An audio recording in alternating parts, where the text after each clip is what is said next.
তালের ইয়ে আছে, তাহলে ডাকিয়ে আছে দেখি কাটে করতে পানি তো অনেক পানি না ভাই 10-15 কেজি হইব পানির মধ্যে। ওকে, পারবো না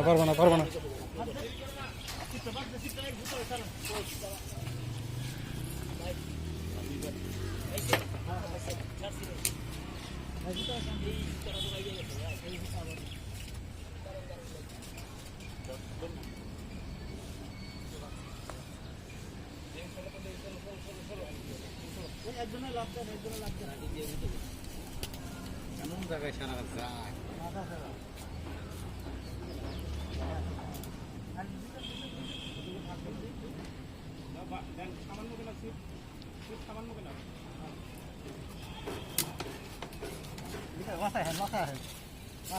ওই মাছায় আছে জান যায়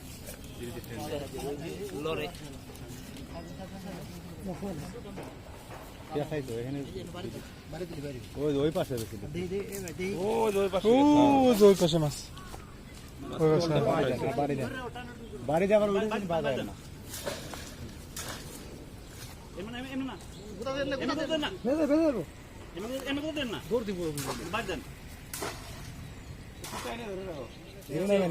তালের ইয়ে আছে, তাহলে ডাকিয়ে আছে দেখি কাটে করতে পানি তো অনেক পানি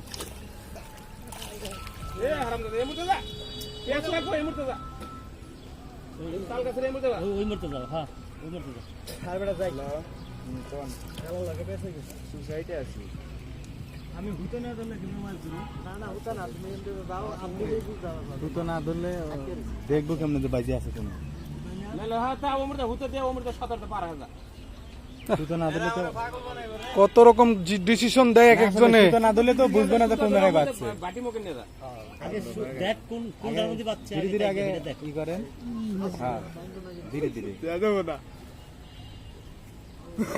আমার নিচে আবার কি আছে সাবধান বসি লাগাতে তুমি মাছ হয়ে যাবে হ্যাঁ দরকার পড়ে তাল গাছ তুলে নে আপনি আর কি ওই এক লেভেলে ধরে রাখেন, টান না দিলে পরে আবার হাতের মতো মাছ অন্যরে ছেলে গেছে না দেখি মাছ কই, মাছ আছে রে মাছ দিতে আর আমি এত দূরে আর ভাই মাছটা যখন হাতে সুতো ধরে রাখছেন আর এখন এক অবস্থা না, মাছটা এখন জোর পাইছে। মাছ দিতে না ভাই, মাছ বাদ দিচ্ছে মতো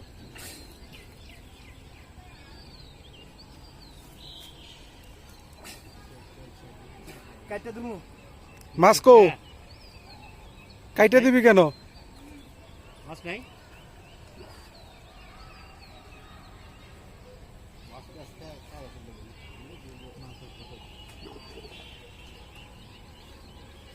কেচিং নিয়ে ডুব দে, মাছ জেনে আছে অনেক আওড়া করা ইয়ে কর, ক্যাচিং এ ঢোকায় পেঁয়াজ দিয়ে তারপরে কাইটা দিক আর যাই করে করুক কেচিং এর মধ্যে থাকে।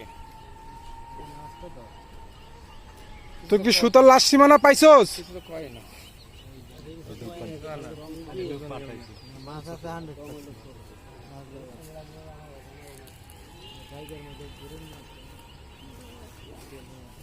কেটে গেছে না ওই মাছ শাবাশ কাতল এই কাটা আছে ওরাতে ঠিক আছে, থ্যাংক ইউ। কাটা গুটা দেই শালা ধরাটা দিছে বড় হাইড্রোলিক ধরা আর ঠিকই আছে, ওর শাস্তি এর গলা ভিতরে কি বিচিছস ঠিক আছে। আর এটা কাতল দিকে হালাই না জোর করছে